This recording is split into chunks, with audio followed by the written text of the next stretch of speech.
மீனுவின் magic கனவு. ஒரு காட்டில் மீனுங்கிற குட்டி யானை இருந்தா. மீனுக்கு பகல் நேரம் காட்டில் விளையாடுறது ரொம்ப பிடிக்கும். ஆற்றுல துள்ளிக்கிட்டோ இல்லை பட்டாம்பூச்சிகளை பிடிக்க ஓடிக்கிட்டோ துரு துருன்னு இருப்பா.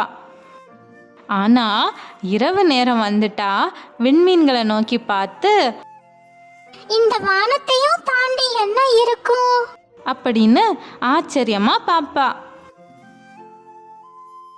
ஒரு நாள் இரவு பெரிய மரத்தடியில தூங்கிக்கிட்டு இருக்கப்போ திடீர்னு மீனு காத்துல மிதந்துட்டு போறா.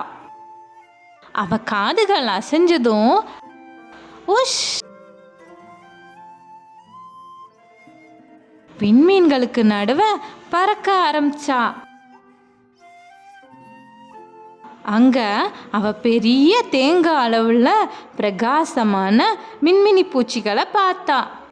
விலங்குகளோட உருவம் கொண்ட மெல்லிய மேகங்களையும் பார்த்தா. அப்புறம் புன்னகைக்கிற பொன்னிற நிலாவையும் பார்த்தா. உன்னை வரவேற்கிறேன் மீனு. நீ மேஜிக் ஒன்றை பார்ப்பதற்கு தயாரா அப்படின்னு நிலா கேட்டது. மீனு உற்சாகமா தலையசைச்சா. நிலா ஒரு ஒளியாலான ஒரு பாதையை காட்டினாங்க. அதை அப்படியே ஃபாலோ பண்ண மீனு விண்வெளியில ஒரு ரகசிய தோட்டத்தை கண்டா. அங்க ஒளிரும் மலர், மின்னும் மரங்கள் எல்லாமே இருந்துச்சு. பிறகு அங்க அவன் நிறைய விண்மீன் யானைகளை சந்திச்சான். அவங்க கண்கள்ல விண்மீன் ஒளி மின்னியது. தோலே மின்னுற மாதிரி இருந்தது. வா, நாம விளையாடலாம் அப்படின்னு அந்த விண்மீன் யானைகள் கூப்பிட்டாங்க.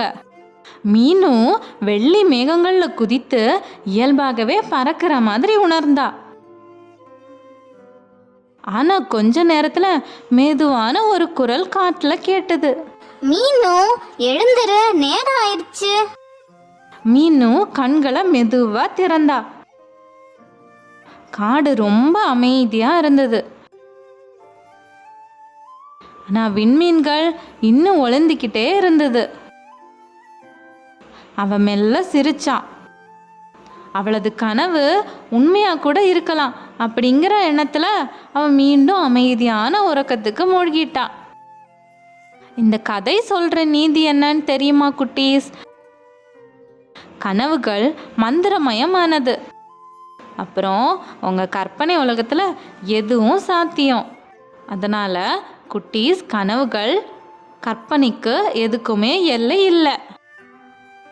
உங்கள் கனவுகளில் நீங்கள் பறக்கலாம், விண்மீன்களோட விளையாடலாம், மந்திர உலகங்களை பார்க்கலாம், நன்மை செய்யக்கூடிய அதிசயங்களை கண்டுபிடிக்கலாம். எதை சிந்திச்சாலும் அது உண்மையாக்கும் திறன் உங்களுக்குள்ள இருக்கு. அதனால் நிறைய கனவு காணுங்க. உங்கள் சொந்த மேஜிக் உலகத்தை உருவாக்குங்க. இது மாதிரி தினமும் நிறைய கதைகள் கேட்க என் சேனல் மறக்காமல் சப்ஸ்கிரைப் பண்ணுங்கள்.